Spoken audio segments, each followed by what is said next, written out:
Greetings, Fabulites. Good morning, good afternoon, good evening. I have a quick review of Annie, the 2014 movie that starred Jamie Foxx and Quvenzhané Wallis and Cameron Diaz. Those are the people that I recognize from it.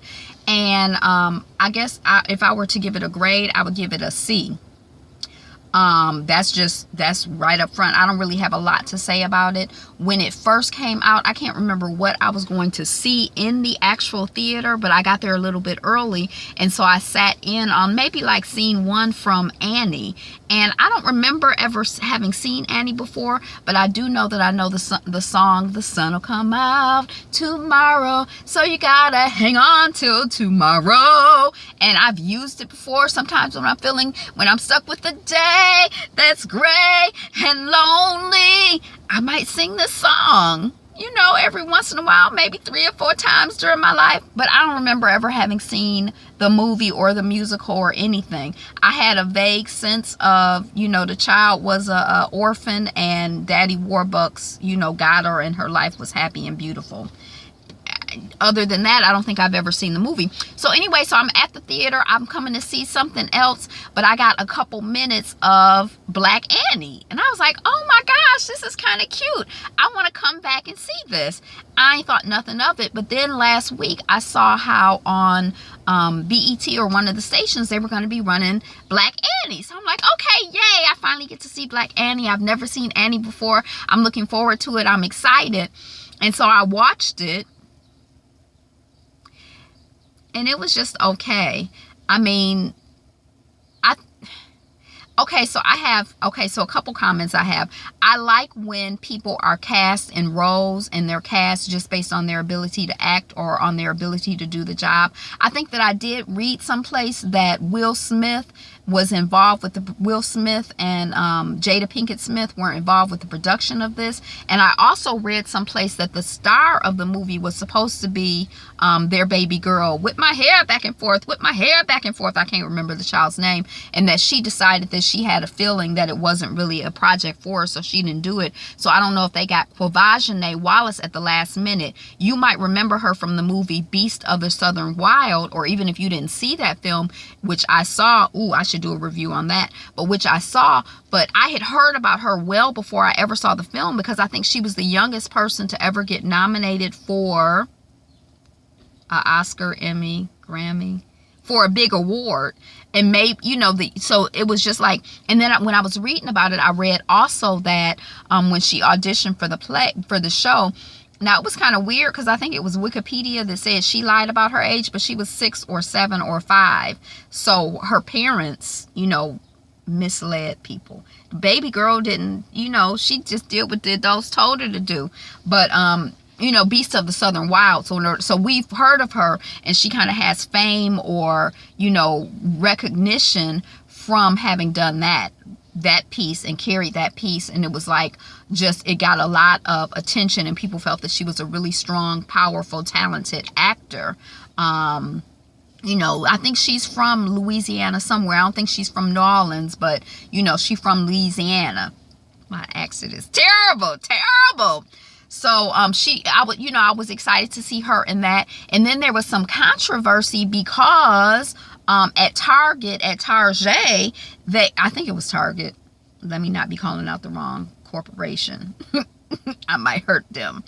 But some company had an Annie line of clothes to kind of play with the movie. And when they went to advertise the line of clothes, they didn't have Black Annie on the posters. They had a white girl on the posters. Now, at the very beginning of the movie, there is a scene where there's a red-headed white girl who's an Annie in the classroom, and then the Black Annie, who's the star of this movie, gets up. So there are 2 Annies. But how you gonna be average? How you not gonna have the star of the show on the posters? But when I was reading about it to research it, because I'm like, it was a big controversy at the time, and so I was trying to find information about it. I guess they couldn't work out, they couldn't negotiate a contract with her. At least that's what, I don't know if they felt she was asking for too much money, or I don't know what the story was. But there was a story in that she was not on the posters the Annie poster, selling the Annie line at this corporation, and people felt like, oh, you can't have a black Annie on the posters and you selling Annie products and you promote, it's based on this movie. It's like, fall off of this movie. So I was kind of interested to see it and excited to see it. From the first scene, I'm like, oh, but after watching the movie, and I like what I was saying is I do like the idea of casting people just based on their talents, and not necessarily like, well, this role is only for black people or this role is only for white people. But then I do feel like as an actor, as a director, and it's Annie, it's not like anything deep. It's meant to be like, a little children's piece. But I feel like it's always an extra layer to me of, I always appreciate and respect if there is a black person in, in whatever role, or a woman in a role,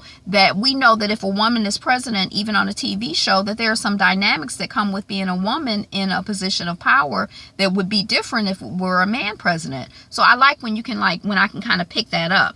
So, it's kind of like, but in this movie, I felt like, the black people, they could have been anybody. Like, they were black faces, and I love to see, black faces on screen. I am not a fan of Jamie Foxx. I don't hate him, but I don't love him. And, hey, blame it on the alcohol, on the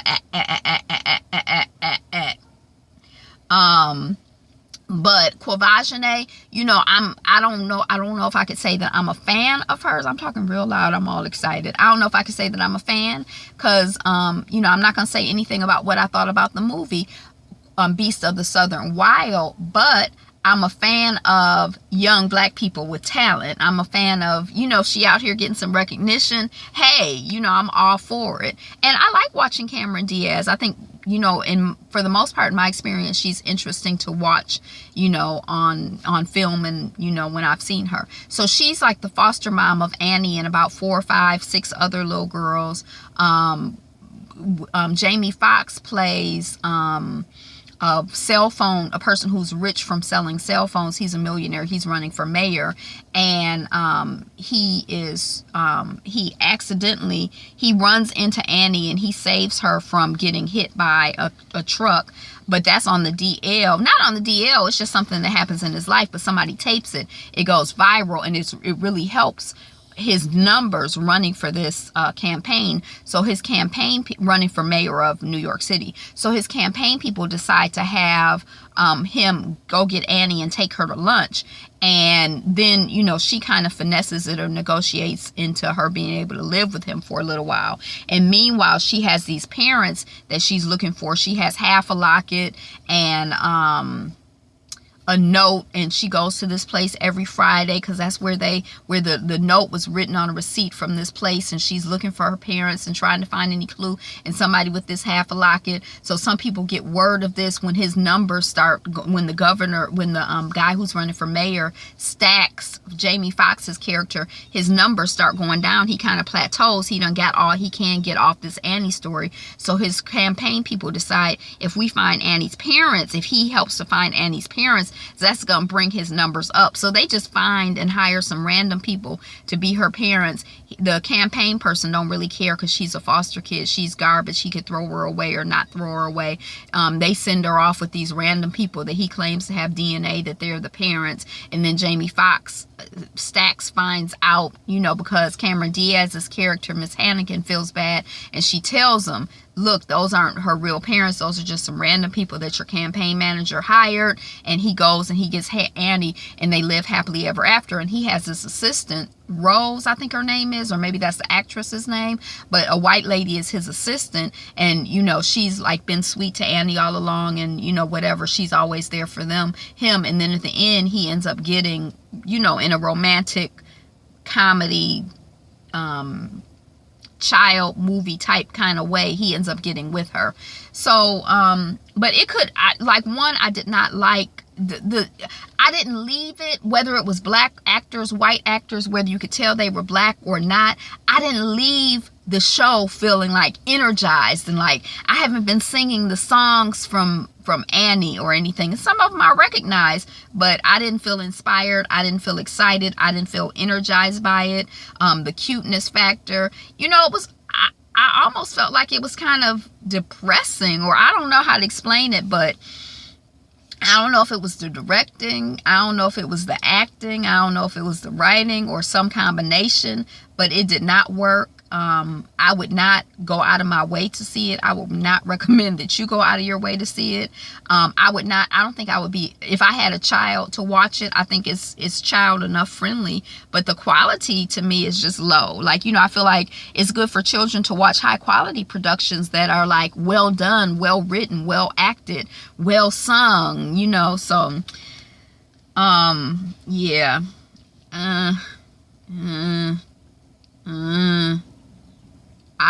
I was going to say if it came on the TV, I would probably get up and turn it off or get up and leave the room. I wouldn't just end up watching it accidentally if it came back on again. So that's my quick thoughts review on Annie. Did you see Black Annie in 2014 or the 2014 edition of Annie? Have you seen the original edition? Did you enjoy it? What did you think? You know, yeah, the black guy getting with the white woman in the end.